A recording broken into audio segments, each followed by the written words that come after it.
All right. Good morning to the second Frederick County delegation meeting during the legislative session. As with all our meetings, we're going to start with the Pledge of Allegiance. So bear with us 1 second. All right.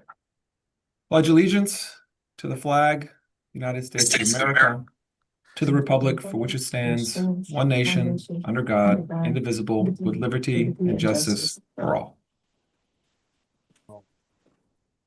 All right, good to see everyone. Bright faces before this massive snowstorm engulfs us all. We've got a busy agenda today, so we're going to go ahead and get started. I want to point out that we do have a couple of guests today that hopefully can provide some context on a couple of the bills that we're considering. The first bill is the FCC Board of Trustees, and I was going to ask Senator Karen Lewis Young to kind of give us some updates since our last delegation meeting. So Senator, if you're prepared, can you kind of give the delegation where we are on this bill and what has developed since last week?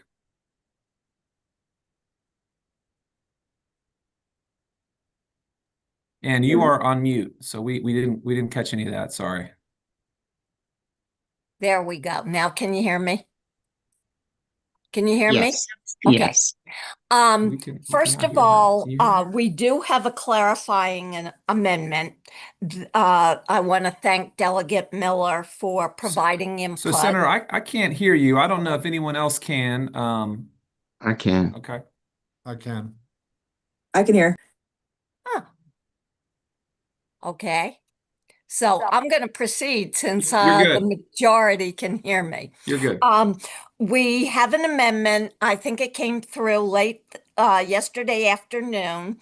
It clarifies meetings and training, changes meetings and training requirements to just meeting and training.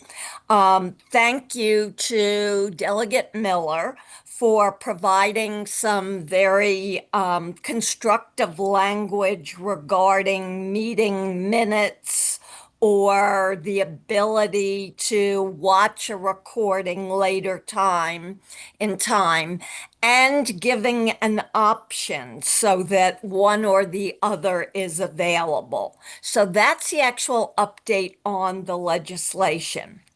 I do want to say yesterday at 3 o'clock in the afternoon, I had an extremely productive and good conversation with the president of the Board of Trustees, Ted Luck.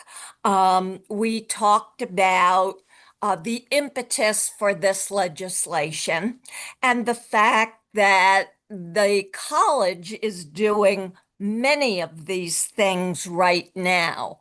But the intent of the legislation is to put it into statute because boards turn over, presidents turn over. I've worked with 5 different presidents while I've been in elected office. And this would put items dealing with transparency and communication and accountability into statute. There was one request, I think I would call it a request or a suggestion, either one, that the president mentioned that I think is very fair and reasonable. Unfortunately, this came over totally as a criticism. That was not the intent. The intent was to enhance current communications and to put a process into place. And so, assuming that this is something that we can do, I'll talk over with the drafter how the language should be developed. But I would like to put an acknowledgement paragraph into the introduction that our local community college already has a communication transparency process in place, and the intent of this language is to enhance it and to put a process of accountability into place. So those are the updates.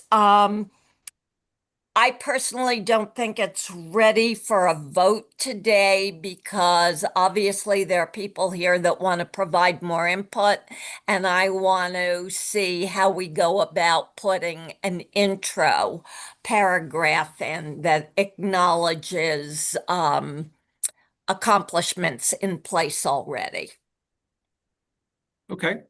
Thank you for that, Senator Lewis Young. Is there a member of the board that would just briefly like to make a few brief, actually hold that thought for 1 second. Senator Folden, go ahead, sir. Thank you, Mr. Chairman. Actually, that's what I was going to ask, if Mr. Luck would mind Yes. speaking. So we were thinking the same thing. But at the same time, while I have this opportunity, I want to say good morning, Mr. Luck, because he was Good always morning. I've known Mr. Luck for a couple of weeks when I was in history way back in the day in school. So it's good to see you, sir. And you're not the only one. That's right.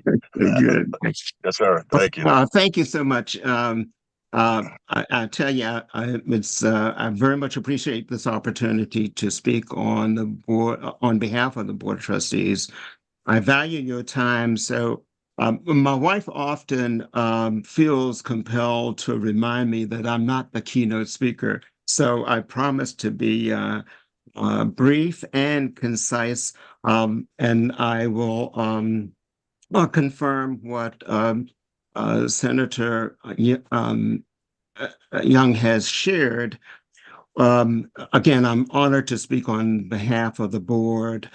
My goal is to provide an update and clarify items addressed in the original draft that the board saw. First would be the public comment. I would share with you that on Wednesday, January 21, at our regular board meeting, the Board of Trustees passed an amendment to our bylaws to insert public comment into our regular monthly meetings. Item 2, board development has always been a high priority for our board. We have had, I would say, 24 board development sessions in the last 5 years during the time that I've been on the board. We've had at least three in the last 6 months, not including October's National Association of Community Colleges Trustees Conference, Congress, as it's called.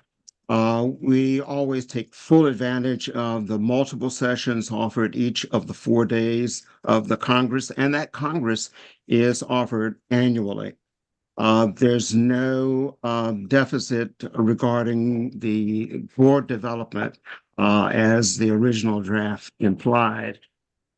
And thirdly, regarding video and audio recordings, we are in full compliance with the Maryland Open Meetings Act. Time and dates are posted. The public is invited in person and online. Recently, or several months ago, actually, we moved to a larger venue to accommodate the public. Once the meeting minutes are approved, they are posted. Now, we aren't set up right now to record and post video and audio, and that there is some fiscal and physical challenges there. The college has looked into it, and it looks to be about $15,000 annually. I would say the board's overarching question is it necessary to codify what we're already doing, especially if the only outlier is adding an additional way to record our meetings? Thank you. I'm available for questions. Thank you. Thank you, Mr. Locke. Delegate Fair, go ahead, sir. No, I would actually defer to Senator Lewis Young if she would like to respond to any of those remarks before I chime in. Thanks. Um, Yeah, as I mentioned in my opening, I do think it's necessary to codify it. While this current board has taken very recent action to allow for public comment, as I said, boards change over time, and I do think it's necessary.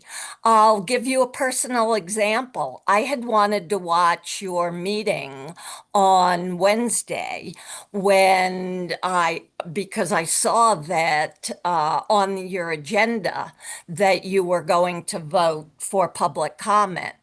My chair called me into the his office and to talk about the budget, and I was unable to watch.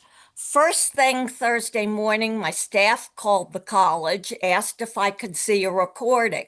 We were told no recording is available, and the meeting minutes will not be available until February.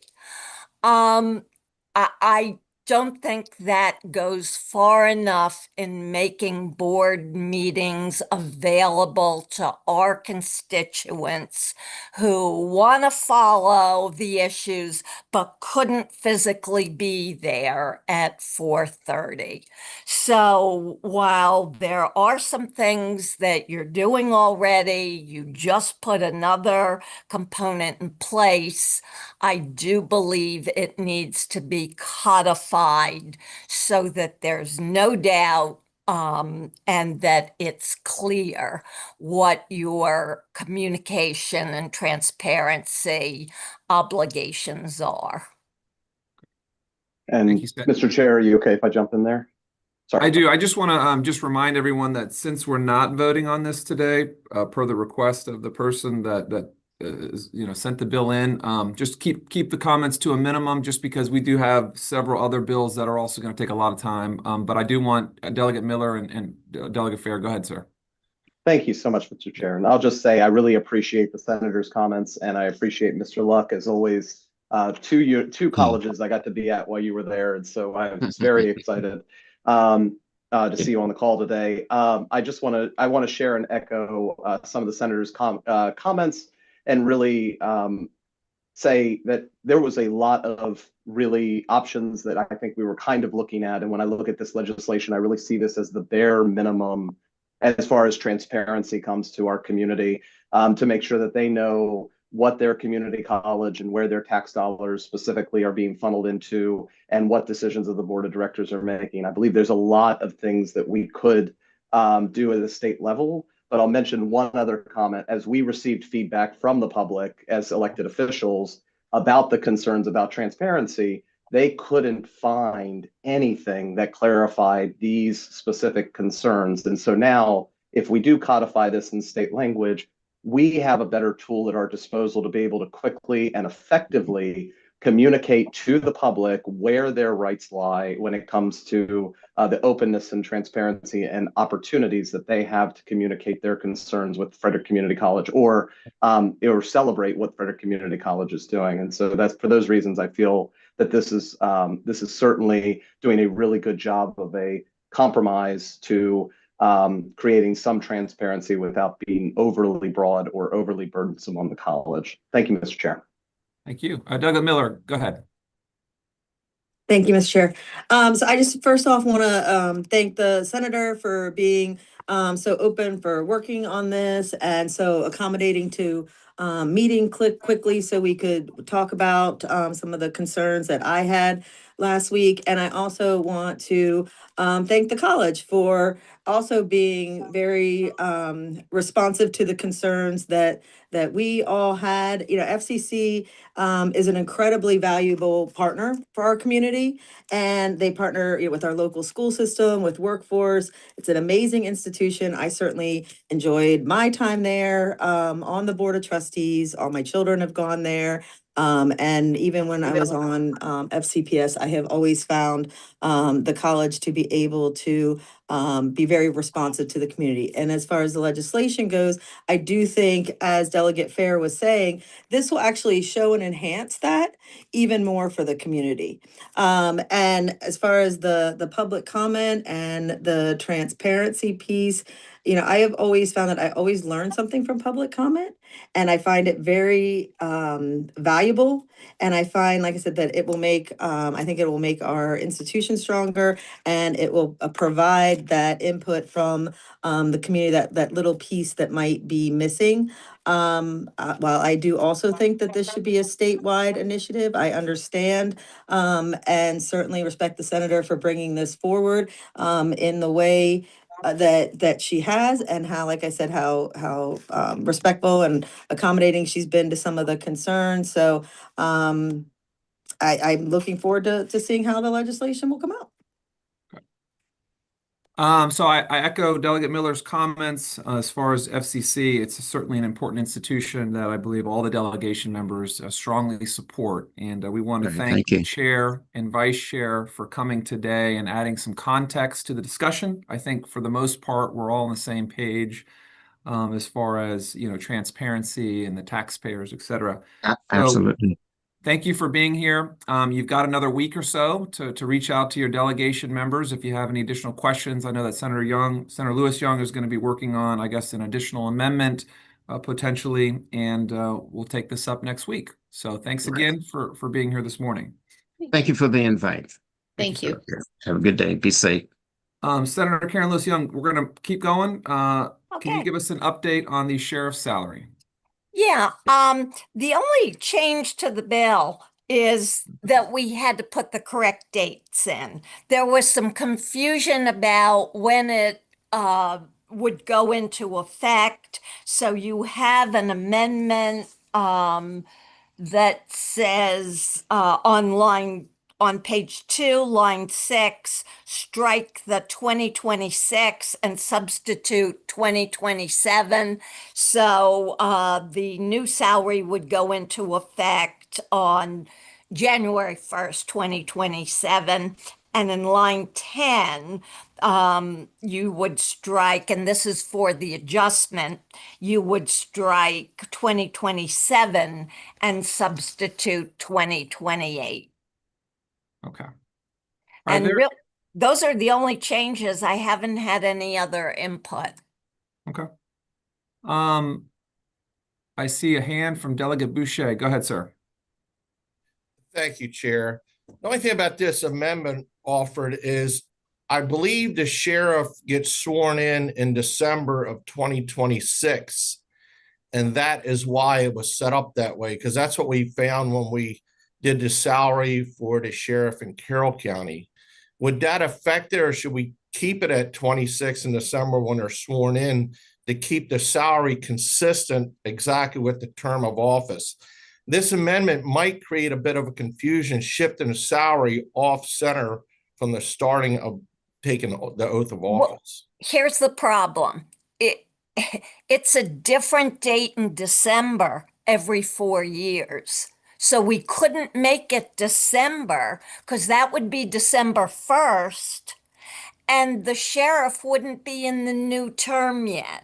You can't change the salary until the new term. So the reason we made it January is that's safe. So whether the new term started December the 10th or the 20th, it would have to be after that because it would be the new term. So January 1st is safe. You know, worst case, there might be a 2-week overlap. Delegate Fair, go ahead. Is that clear?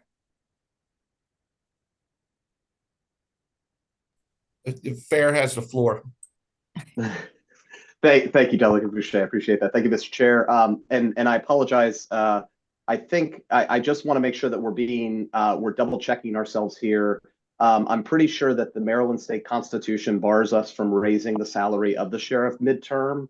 And so the legislation, as I saw the amendment, would say that the sheriff makes one salary on 2027 calendar year and a different salary on January of 2028 calendar year. That would be a change in their salary midterm. And so I think that we would have to do 2031 as the secondary part of that salary. I'm not, I encourage us to check with the Attorney General's office and verify whether or not that's the case, but I'm pretty sure that that is the case. Okay, we had extensive conversations with the drafter Sure. and legal. Okay. I'll To defer to you. verify this. Sure. Because we were very sensitive to that. We didn't want to make it midterm, but we didn't want to go too far into the new term. And so that's why we were essentially given these dates to keep us safe. Okay, I'm gonna, Senator Folden, go ahead, and then it looks like our committee counsel has a a question or an instruction for us, so we'll see which one that is. But Senator Folden, go ahead, sir. Thank you, Mr. Chair. I think committee counsel, I'm hopeful, is going to say that, Senator Lewis Young is correct in that, well, and so is Delegate Fair in a way, where he's talking about we can't legislatively put a new bill in to change the pay mid-cycle, but if we put in legislation prior to the upcoming cycle, we can add a tiered step within that same window of 4 years. So Yeah. Senator Lewis Young is correct in how this has been crafted, that as long as we do it and vote beforehand, we're not voting during the person is term to increase it. That's the difference. So that's all I have. Thank you. Thank you. Committee counsel, go ahead, please. Thank you, Chair. So Senator Folden and Senator Lewis Young are correct that as long as you're voting and passing the bill before the beginning of the term, you can adjust the salary for that subsequent term. So in the last year's bill, if you look at the fiscal note, it discusses that exact issue. Excellent. All right. Well, that's why we keep committee counsel around for that clarification. So here's where we are. We have a bill. We've seen the amendment. Senator Carolyn, do you want us to vote on this today? Or is it ready to go, or do we I need further feel like discussion? it's ready to go. Oh, there is one thing I didn't mention. I believe it was Delegate Weigel that asked if the county executive was going to write a letter of support because he thought perhaps that was a showstopper last year. I did approach the county exec, and she said she felt reluctant to write a letter of support because technically the sheriff is a state employee, but she will be submitting prior to our hearings a letter of information that will be supportive. Okay. So, I mean, we know what a heavy lift this has been in the past, and my recommendation is we move as quickly as possible to make sure we have plenty of time to work this. Thank you. That's a motion I seconded. Okay. All right. So now we've got a motion and a second. Now we're in discussion. Delegate Boucher go ahead, sir.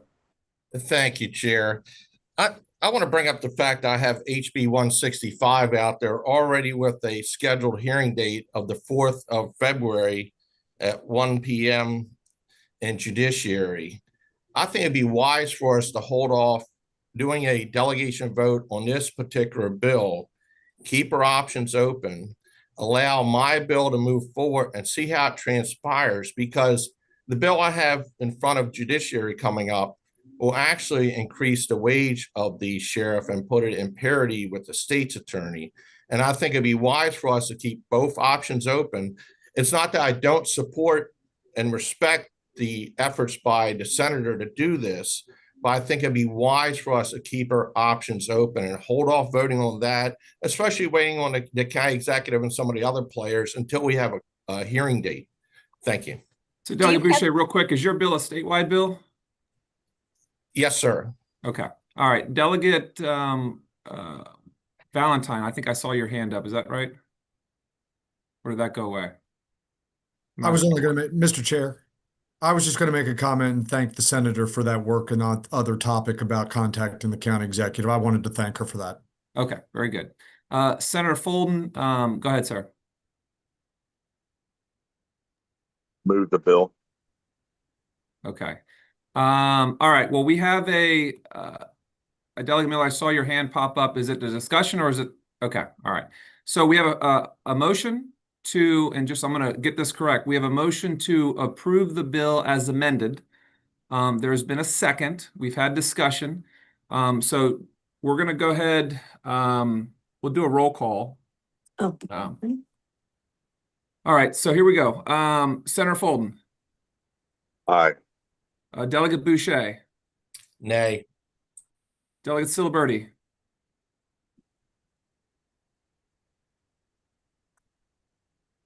Go ahead. Delegate Siliberti, you could be on mute. Just wave frantically if you're good. I can't. He He's is. waving He his is? finger. Okay, all right, there we go. Senator Quarterman, I think he's absent. Delegate Fair, Aye. Delegate Kerr, Aye. Delegate Senator Karen Lewis Young, Yes. Delegate Miller, Aye. Senator Reedy. Okay, absent. Delegate Rose, Yes. Delegate Simpson, The amendment, yes. as amended. Okay, I mean, Uh, were we voting for the whole bill or just the amendment? the whole bill as amended. Then no. Delegate Tomlinson, Yes. Delegate Valentine, Yes. Delegate Wyval. Yes. All right, and I vote yes. So that motion carries. And then Senator Karen Lewis Young, do you want this in your name or do you want it in the delegation's name? Hmm. I don't know what that is. Yeah, that's a tough question. In the Senate, it might not matter. In the House, it might. Hey, I will do whatever you all think will get this across the line. If you think having it in my name will help in the House, I mean, I'm happy to cross it over and to pre-work it. Yeah. But, you know, on the other hand, technically it is a delegation bill. So we'll Mr. leave it in Chair. your name for now, and then we'll do a letter of support. Okay. Mr. And then Chair. we can change our mind if we need to. Bill, you good with that? Actually, I want to comment. I know I had the same reservation that the Senator Lewis Young has. I think if she's willing to work it and be the presenter in both chambers, I think the appearance, the optics are better to have it as a delegation bill, and her being the presenter and is an important facet of that. I would rather move it in that fashion as a delegation bill with her kind of championing it forward. Okay. You good with that, Senator? Absolutely. Okay. That's a good Thank you. All right. recommendation. So congratulations. We're going to keep moving here. The next bill is LR 1905. This is the alcoholic beverages Class L license. I believe Senator Folden is going to present that. Go ahead, sir. You have to put that up.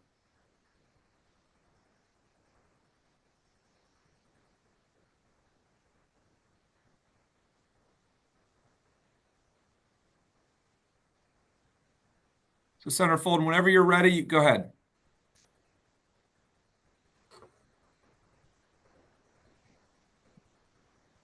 Did we lose him? I apologize. I got pulled away for a moment. Where are we at, Mr. Chair? I apologize. That's okay. So we've got your bill up, the Frederick County Alcoholic Beverages Class L license. If you want to just give us a brief overview of that for the group. Actually, this bill is for the expansion, and you may be able, with your background, to explain it better than I, Chair, but it's the expansion of the Class L, authorizing the Frederick County Liquor Commissioners to be able to have sell or provide samples at other locations. I believe how it goes on premise. Right. So I'll give some context. So currently in Frederick County, in most jurisdictions, if you are a manufacturer of beer, wine, liquor, you're only permitted to sell alcohol that you manufacture on site. So for example, using 10th Ward or McClintock, they can only sell products that they make at their location. I believe this bill would expand what they're permitted to sell to other manufacturers at their location. So that's kind of the gist of the bill. So certainly let's open it up. Are there any comments, any thoughts on the bill? Today's going to be just for discussion purposes, and wanted to give everyone an opportunity. It looks like Delegate Kerr. Go ahead, sir. Thank you, Mr. Chair. I believe Delegate Fair was first, though. Oh, okay. Go ahead, Delegate Fair. Sorry. Thank you, Mr. Vice Chair. Thank you, Mr. Chair, for that. So I drafted the statewide version of this bill. Delegate Solomon's going to be carrying it. So yes, it allows for organizations, specifically if you think in Frederick County, local wineries that are working together can then sell other spirits inside of their facilities. So if you sell wine and you have and people travel to your location to do wine tastings and buy bottles of wine and enjoy them on site, this gives them the opportunity to be able to also sell and have people come in and sample specific other spirits in that process, so they can increase partnerships with other local distilleries or breweries in that winery and be able to diversify the experience that a client has. My only comment was that I believe there is a push for a statewide bill on this as well that I believe Delegate Solomon is carrying. Not saying that we shouldn't carry it because of that, but I'm saying that there's also a statewide effort on this. Thank you. Delegate Fair, do you know who the Senate cross file of that is? I do not have that information. I can get it to your office. Okay, great. Thank you. All right, Delegate Kerr, you're up, sir. Thank you, Mr. Chair. I just wanted to clarify that this only applies to other Maryland manufactured beer, wine, and distilled spirits. So you can't have you couldn't have Attaboy Brewery selling Jack Daniels. They could sell something from 10th Ward or McClintock's or Dragon Distillery. But it would just apply to other Maryland manufactured, and hopefully it would be other Frederick County manufactured beer, wine, and spirits. Just wanted to make that clarification. Thank you, Mr. Chair. So, Delegate Kerr, can you tell me where it says Maryland? Does it say Maryland manufacturer? Or is that just interpreted that way? That's my understanding of the bill. The intent of the bill is not to have availability of nationally produced beer, wine, and distilled spirits, but only Maryland manufactured. Okay. All right. So we can, and that's good. Senator Folden, is that your understanding as well?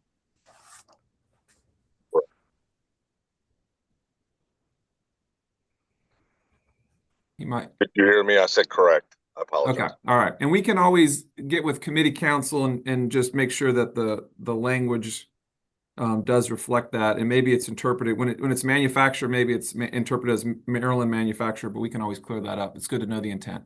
Okay. Delegate Boucher, go ahead, sir. Thank you, Chair. On line 18, it lists an annual fee of $250. Is there anyone from the Liquor Board who can elaborate on the rationale behind structuring at $250, why it's set at that? I don't know if the Liquor Board is on this call, but I can certainly email their office and get that information to you before next week, if that's helpful, Delegate Boucher. Okay. Yes, sir. Thank you. Delegate Miller, go ahead. Yes, thank you, Mr. Chair. And I did have the same question along because as I'm strictly reading it, and I don't know the classifications as well, but I would definitely like the clarification on the manufacturers, so whether we do it through council, however, have the Liquor Board here next time, I would definitely agree and like that clarification. Okay, awesome. All right, and Chris. Who is Chris? That would be Chris Tomlinson. Oh, Chris. Okay. Delegate Tomlinson. I apologize. It just says Chris. It could just be anybody out there. But good morning, sir. Go ahead. Just a random Chris. Just a random.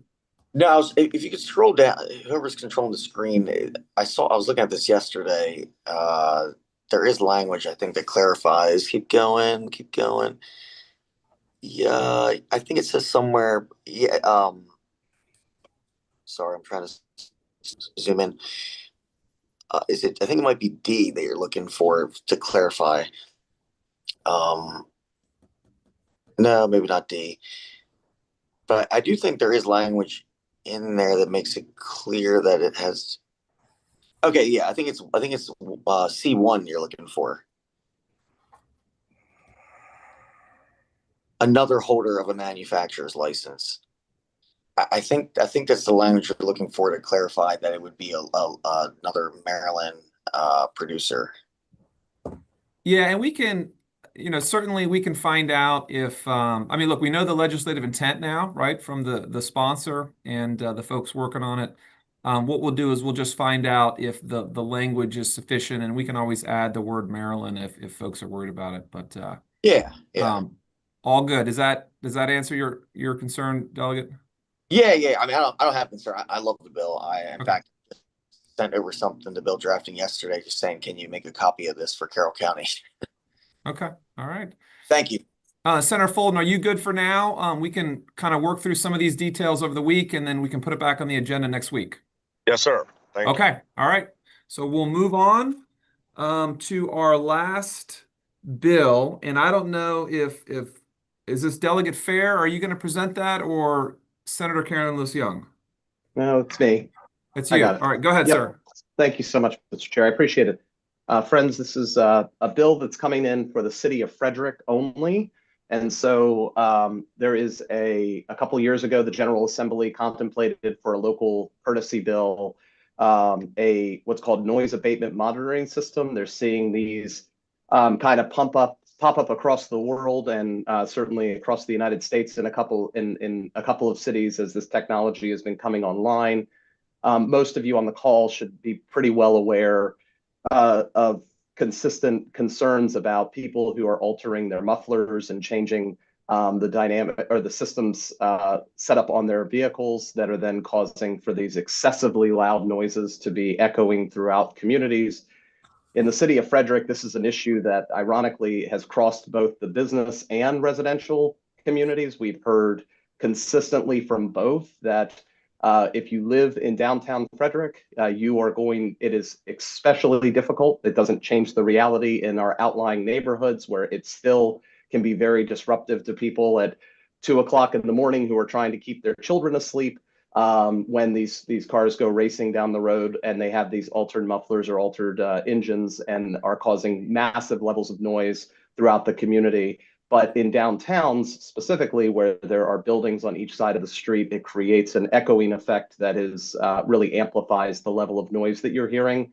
And so from hearing from both our residents and business community, we brought this issue to the city of Frederick and asked them if this is of interest to them to getting added into this bill. They expressed sincere interest in wanting to see if this is a viable option that they can implement here in the city. And so our goal here is to tie us onto an already pre-existing program that is existing, a pilot program that's existing with Montgomery County and Prince George's County in order to address this concern for our constituents. I know Delegate Kerr, Delegate Simpson, and I signed on to the House version. I believe Senator Lewis Young is working on the Senate version. So we asked the delegation for local courtesy here for the city of Frederick for the ability to do this as they've requested. Thank you, Mr. Chair. Thank you. Delegate Kerr, go ahead, sir.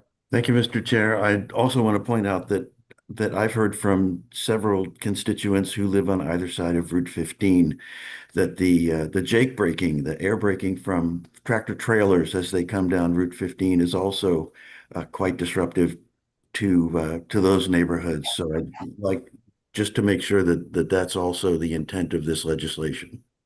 Okay. To limit that. All right. Senator Karen Lewis Young, go ahead. Yeah, I want to thank Senator Fair for bringing this forward. This has been constantly an issue in the city of Frederick. I served on the board of aldermen, and it was one of the most frequent issues that we heard. And as construction starts on widening 15, this is only going to become a larger problem overall. I don't know how we mitigate that, but at least we have some kind of process in place for the kind of examples that Delegate Fair mentioned. Senator Fulton, go ahead, sir. Thank you, Mr. Chair. So, I mean, this is a obviously this is a bill I'm not going to be able to support. I mean, as a delegate, if we want to move it in another manner, or if the city delegation would like to move it forward, but this is something when we're talking about big brakes on the highway, those are actually safety measures that allow them to slow the vehicle down. That's at, you know, Right. 70,000 pounds, and these residents built homes or bought homes right along the highway. So it is. I hear the concerns, but I don't know that this is necessarily appropriate for a whole delegation bill because it's just the city's asking, and I don't want it to become a countywide issue or countywide bill because obviously I think everybody knows where I stand on Big Brother being too involved in people's individual liberties to drive their cars, and others complaining about it because they don't like some of the noises that come out of them. And we've got a lot more serious issues to deal with, but I understand this impacts the city, so I'm not trying to minimize that. I just don't know that we should be doing it as a countywide delegation bill. Thank you. Delegate Fair. Yes, and thank you to the senator for his comments. The goal here is not to make this a countywide bill. The goal is to keep it in the city of Frederick. We are trying to respect the delegation process that has been outlined to us on the House of Delegates side, at least, that says that even if it's just the city of Frederick, that we still come through the Frederick County delegation for your consideration of this bill. But if the delegation would choose to simply state that they don't want to take a position, but they have no problem with this bill and want to grant local courtesy to District 3, I'm sure our chair of our committee the chair of the committee that will be overhearing this, an EMT, would be glad to have that letter. Okay. Senator Karen Lewis Young. Yeah. Delegate Fair just said it eloquently. There is a process in place in the Senate whereby we can have a city-only bill move forward. Unfortunately, that same process does not exist in the House. So in the House, we have no alternative but to bring it forward as a delegation bill.